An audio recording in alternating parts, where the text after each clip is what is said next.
Waalaikumsalam warahmatullahi wabarakatuh. Alhamdulillah, puji dan syukur marilah kita panjatkan kehadiran Allah Subhanahu wa Ta'ala. Yang telah memberikan begitu banyak kenikmatan kepada kita sekalian. Selawat serta salam semoga tercurah kepada Nabi Muhammad Shallallahu Alaihi Wasallam, sahabat, keluarga serta kita sekalian sebagai umatnya. Amin. Bapak-bapak, ibu-ibu, jamaah sholat isya dan tarawih yang dimuliakan Allah. Sebelum kita mulai pelaksanaan sholat dan sholat tarawih, ada beberapa pengumuman yang akan kami sampaikan mewakili pengurus Masjid Al-Amin. Pertama, kami sampaikan tentang penerimaan kotak amal sholat tarawih. Pada awal hari kemarin, kotak dibuka 745.500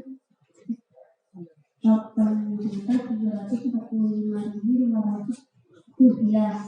Penerimaan dari kotak amal sholat tarawih hari kemarin, hari Rabu tanggal 4 April 2024 Masehi, atau 24 Ramadan 1445 Hijriah, yaitu sebesar 7.910.500 rupiah.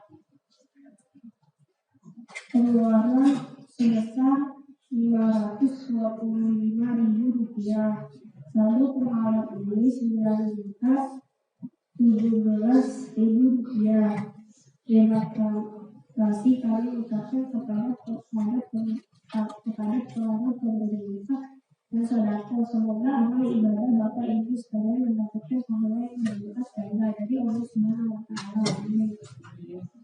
Berikutnya kami sampaikan bahwa pada hari ini yang berkenan sebagai pencerahan dan imam sholat tarawih adalah Ustaz Muklis Hasbi dari Al-Amin. Alhamdulillah beliau sudah ada di tengah-tengah kita. Marilah kita mulai rangkaian ibadah tarawih kita.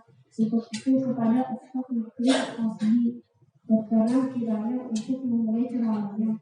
Demikian pengumuman yang dapat kami sampaikan. Terima kasih atas perhatiannya. Billahi taufiq wal hidayah. Assalamualaikum warahmatullahi wabarakatuh. Bismillahirrahmanirrahim. Assalamualaikum warahmatullahi wabarakatuh. Waalaikumsalam warahmatullahi wabarakatuh. Alhamdulillah alladzi khalaqal mauta wal hayata liyabluwakum ayyukum ahsanu amala. Asyhadu an la ilaha illallah wa asyhadu anna Muhammadan abduhu wa rasuluh. Allahumma shalli ala Muhammad wa ala alihi wa sahbihi wa ummatihi wa man tabi'ahum bi ihsanin ila yaumil din. Amma ba'd.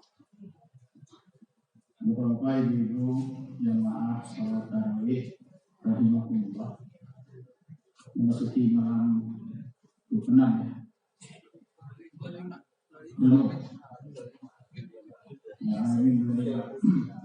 Memasuki malam 25 dari sendiri 26. Semoga kita selalu berdoa gitu ya. Semoga Allah senantiasa menaikkan kadar keimanan kita sehingga menjelang akhir-akhir Ramadan ini kita makin dinaikkan semangat kita, makin getol kita beribadah. Apalagi Allah menjanjikan malam Lailatul Qadar yang lebih muda dari 1000 bulan, 83 tahun 2 bulan dan lebih dari itu. Allah kan lebih mulia dari 83 bulan itu. Allah janjikan kepada siapa yang mau mencarinya. Nabi menyatakan ya carilah Lailatul Qadar itu dengan di malam-malam ganjil atau di 10 malam terakhir. Nabi beriktikaf 10 hari setiap Ramadan di akhir. Dan menjelang wafatnya Nabi beriktikaf 20 hari. Jadi kita dijanjikan bagi siapa yang mau kan gitu ya. Kalau nggak mau kan nggak paksa juga. Bapak dan Ibu jemaah rahimakumullah, ada satu doa yang kita sudah hafal dan biasanya setiap menit habis sholat itu kita suka baca gitu ya. Biasanya juga ketika doa bersama sering dibaca juga, yaitu Allahumma inni as'aluka salamatan fid din wa 'afiyatan fil jasadi wa ziyadatan fil ilmi wa wabarakatan fi rizki. Ya Allah, keselamatan fi hidup. Kita meminta keselamatan di dalam agama. Mu'afiat kesehatan tubuh yang walafiat, sehat walafiat. Wa ziyadatan fil ilmu yang selalu bertambah. Nah, yang terakhir, wabarakatan fi rizki yang berkah. Jadi saya kira ini tujuan kita dan semua orang menginginkan hidup yang berkah. Jadi rezekinya banyak, hidupnya tenang, hidupnya nikmat, itu berkah. Banyak orang yang hartanya banyak tapi tidak bisa tidur, hilang mobilnya, takut ini, takut dirampok, akhirnya rumah mewahnya dijaga oleh satpam yang banyak dan segala macam. Tidak berkah. Banyak orang yang hartanya mungkin cukup untuk hidup, rezekinya pun cukup untuk hidup, ditakar oleh Allah dia, tapi tenang, maka dia berkah. Para ulama mengatakan keberkahan itu berarti segala hal itu berlimpah, tapi tidak mesti materi. Kalau materi kan berlimpah ya, duit banyak gitu ya.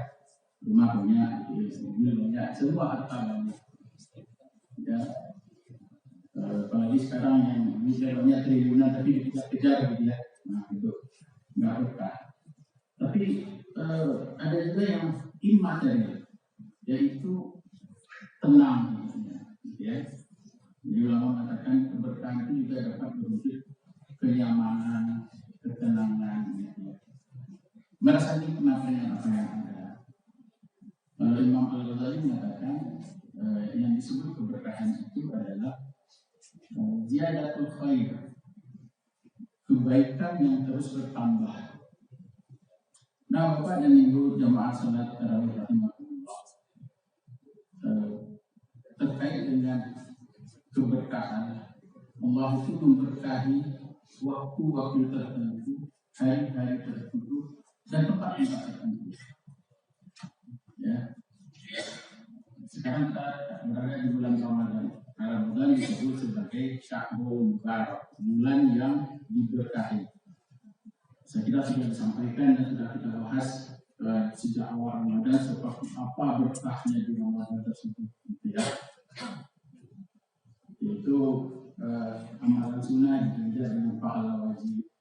Bagi yang berpuasa dan mendirikan malam-malam puasanya itu dengan betul-betul penuh dengan keimanan, iman dan waktu sabar kepada Allah.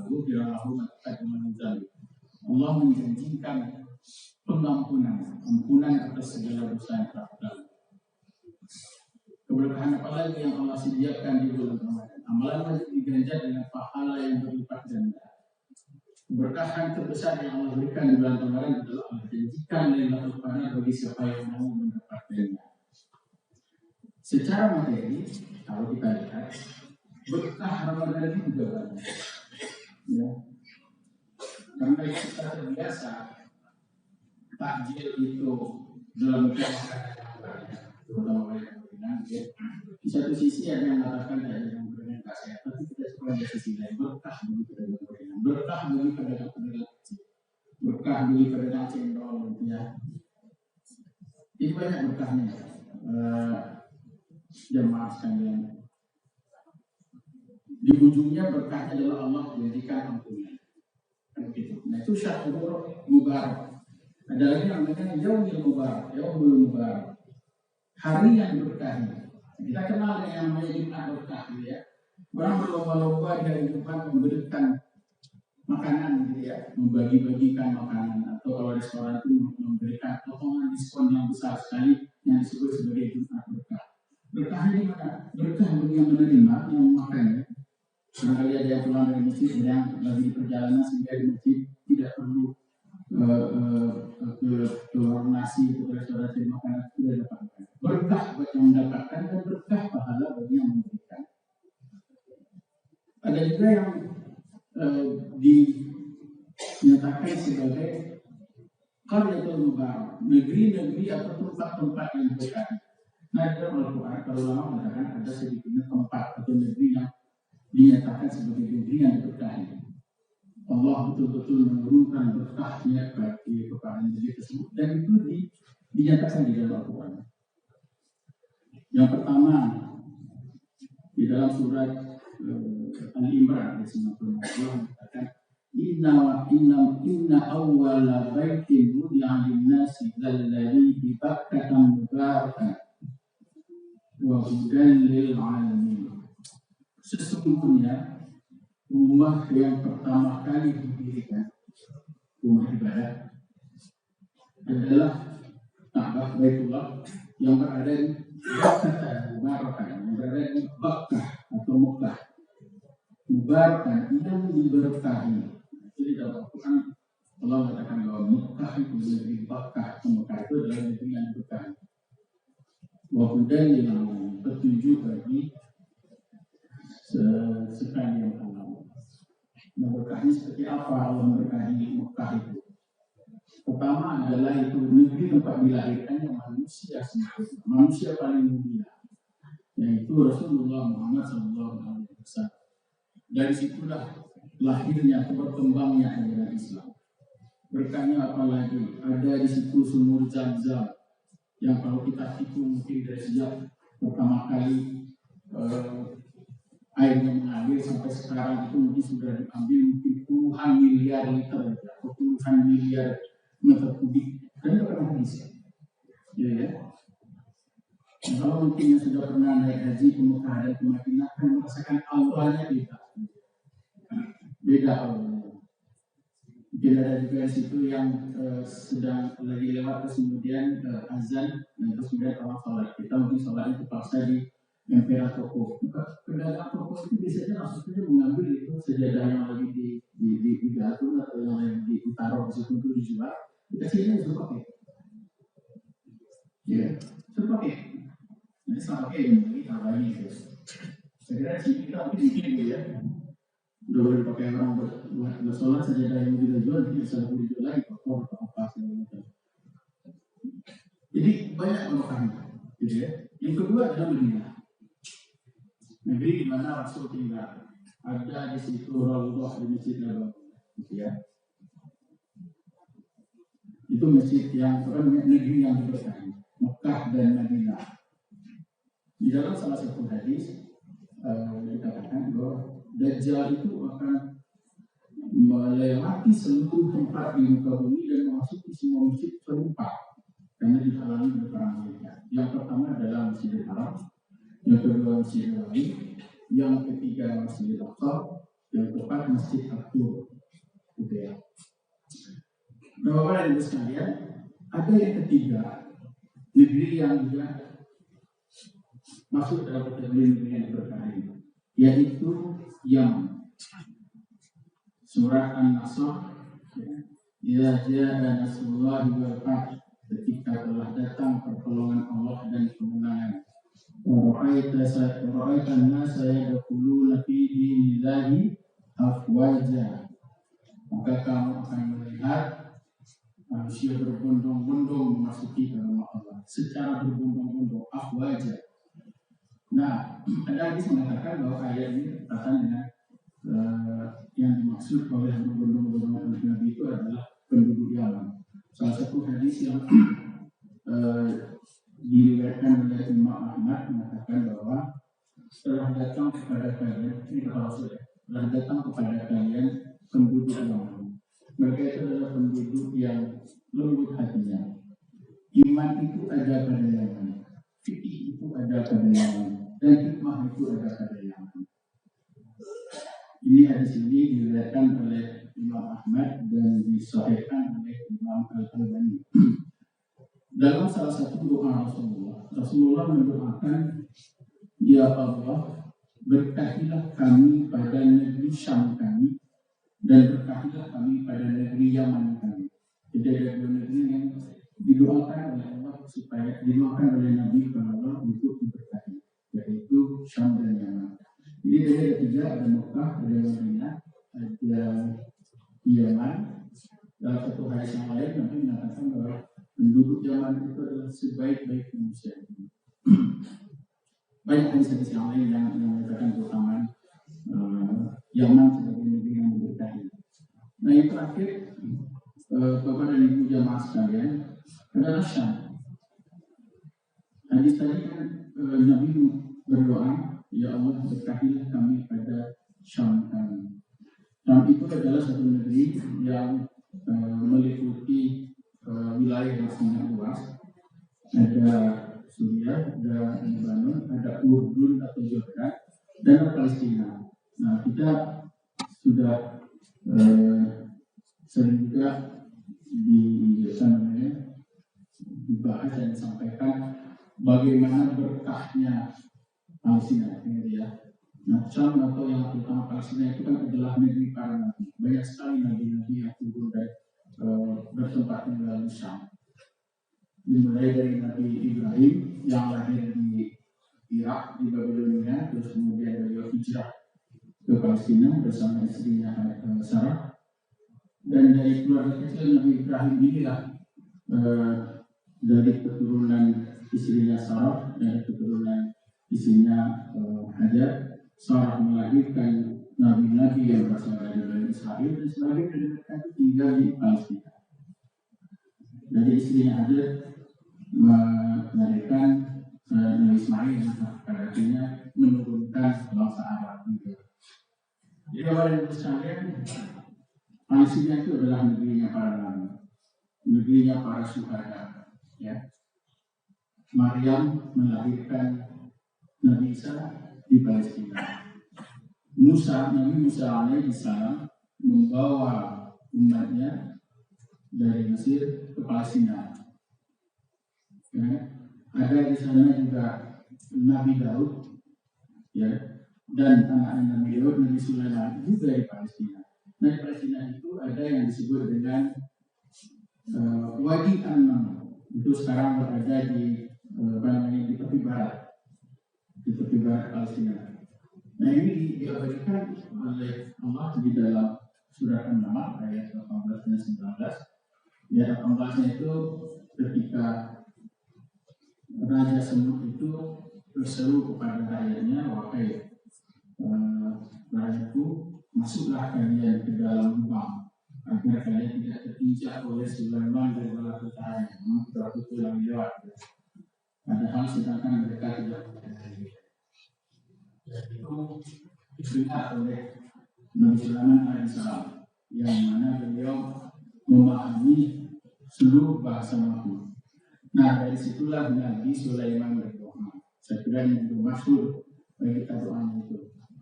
Rabbi awjidni an ashkura ni'mataka allati an'amta 'alayya wa 'ala walidayya wa an a'mala shalihan tardahu wa adkhilni fi ibadika shalihin.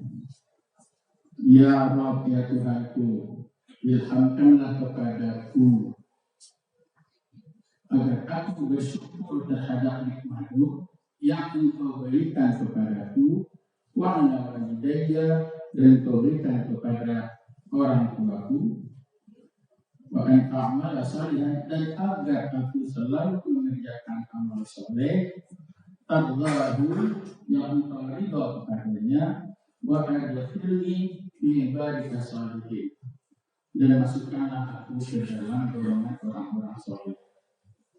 Bapak dan Ibu sekalian, jemaah tarawih rahimakumullah. Bagaimana dengan kita di Indonesia? Apakah Allah hanya mengkhususkan memberikan keberkahan itu hanya untuk empat negeri tersebut? Ternyata tidak. Di ayat lain Allah juga memberikan keberkahan di mana saja, bagi siapa saja dengan syarat dan ketentuan berlaku. Surat Al-A'raf ayat 96, Allah mengatakan, walau anna ahlal qura amanu wa taqaw lafatahna 'alaihim barakatan minas sama' wal ardh. Allah katakan, seandainya penduduk suatu negeri beriman dan bertakwa, maka kami akan bukakan kepada mereka keberkahan dari langit dan bumi. Nah sayangnya di ayat Allah mengatakan, akan tetapi mereka mendustakan, maka kami akan azab mereka dengan apa yang mereka kerjakan. Jadi ada syaratnya, kalau mau kita mendapatkan Aman wa taqwa, kita beriman dan juga kita bertakwa. Nah, dari dimensi sosial, takwa itu seperti apa? Wasari'u ila maghfiratin min rabbikum wa jannatin 'arduha as-samawati wal ardh uiddat lil muttaqin. Bersegera kamu kepada Tuhanmu dan surga yang luasnya seluas langit dan bumi yang diperuntukkan kepada orang-orang yang bertakwa. Dimensi sosialnya adalah alladzina yunfiquna fis sarra'i wad dharra'i wal kadhibina al-ghayza wal 'afina 'anil nas wallahu yuhibbul muhsinin. Orang-orang yang yunfiquna fis sarra'i wad dharra'i, dia berinfak baik dalam keadaan sempit maupun dalam keadaan lapang, ya, dan memaafkan manusia, menahan diri dari marah, ya, dan memaafkan manusia. Jadi berinfak tidak mesti menurut nyawa, berinfak dalam kondisi lapang, dalam kondisi sempit, menahan amarah dan memaafkan manusia, memberi maaf setiap saat. Terakhir, Bapak dan Ibu sekalian, Rasul di dalam hadisnya mengatakan bahwa sebentar lagi akan datang seorang laki-laki yang menjadi ahli surga. 3 hari berturut-turut Nabi mengatakan akan datang laki-laki yang menjadi ahli surga. Hari ketiga juga sama. Abdullah bin Amr penasaran siapa yang laki-laki ini. Ikuti perubahannya itu sudah Abdullah bin Amr terjadi berminat 3 hari itu namanya. Dia lihat kepada laki-laki tersebut. Tidak ada yang istimewa. Soalnya biasa orang yang berkaya dia setiap sholat yang sebentar itu beraktivitas lagi. Sehingga yang ketiga, Allah bertanya, Nabi mengatakan bahwa kau adalah ahli surga, apa amalan yang kau lakukan sehingga kau disebut sebagai ahli surga. Laki-laki tersebut tidak ada. Hanya saya sebelum tidur, saya selalu melepaskan diri dari marah, iri, hasad, dan dengki. Saya selalu berusaha memaafkan setiap manusia setiap orang yang kemungkinan bersalah pada saya. Jadi dilapangkan hatinya ketika dia memberi memaafkan apapun kesalahan pada dia dan dia lepaskan dirinya dari hasad, diri dan dengki. Hal yang kecil tapi itu menuntun kepada surga. Kira-kira begitu kepada mas kalian. Kita tapi Assalamualaikum warahmatullahi wabarakatuh.